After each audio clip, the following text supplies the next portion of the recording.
বিসমিল্লাহির রহমানির রাহিম। সীমা কিচেনপুর। আমি আজকে আপনাদের কাছে রেসিপি নিয়ে আসছি। এই যে আমি এক বাটি পরিমাণ আমি ময়দা নিছি।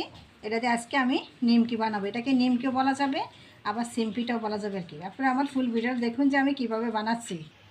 তো আমি এখানে একটা বাটি নিছি। বাটিতে আমি এক বাটি পরিমাণ আমি দিব ময়দা, দিছে 1 চামচ দিব আমি কালো জিরা, 1 চামচ দিব আমি লবণ। এখানে এক বাটিতে আমি 6 চামচ পরিমাণ দিব আমি সয়াবিন তেল। তো সবগুলো উপকরণ আমি একসঙ্গে মেখে নিব। তো আমি সবগুলো একসঙ্গে মেখে নিছি। এই দেখুন এইভাবে একটা দলা ফাঁকা দিছে, দলাটা আবার ভেঙে যাচ্ছে। দেখুন এইভাবে দলাটা ভেঙে যাচ্ছে। তো আমি এখন অল্প অল্প করে একটু পানি দিয়ে দিব। তো আমি অল্প করে করে আমি এখানে পানি দিয়ে দিব। একটা ডো তৈরি করে নিব। এই যে পানিটা দিয়ে আমি একটা শক্ত একটা ডো তৈরি করে নিব।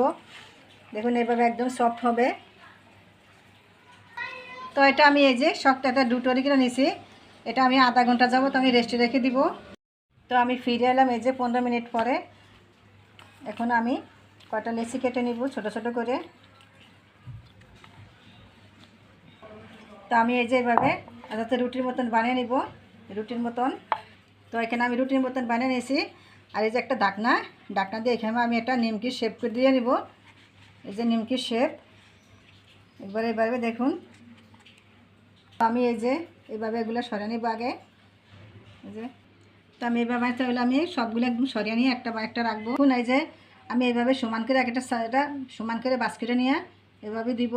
তো আমি আপনাদের সুবিধাতে আমি আপনার দেখাচ্ছি। এই যে এভাবে সমান করে বাস করে নিব। এই দেখুন একদম নিমকির শেপ দেখুন হয়ে। তো দেখলাম তো আমি এই যে নিমকিগুলা কীভাবে বানাচ্ছি। আমি এখন ভাজার জন্য নিয়ে যাব নিমকিগুলা। দেখুন আমার সবগুলা নিমকি আমি দিয়ে দিচ্ছি। তেলটা গরম হয়ে গেছে দেখুন। তো এর পর্যন্ত কিন্তু চুলার আঁচটা কোনোভাবে ভাঙানো যাবে না, মিডিয়াম টু লো আঁচে রাখতে হবে, তা না হলে নিমকিগুলো পুড়ে যাবে, ভিতর দিয়ে নরম থাকবে। একদম লো আঁচে রাখতে হবে।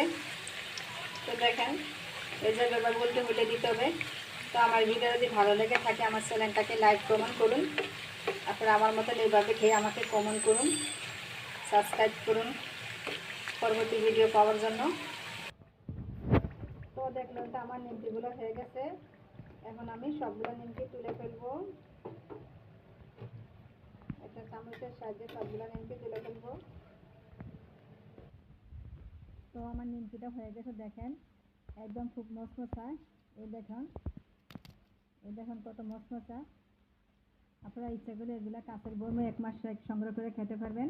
প্লিজ আমার এই ভিডিও যদি ভালো লেগে থাকে আমার চ্যানেলটাকে লাইক কমেন্ট করুন এবং নতুন হয়ে থাকলে সাবস্ক্রাইব করুন। আল্লাহ হাফেজ।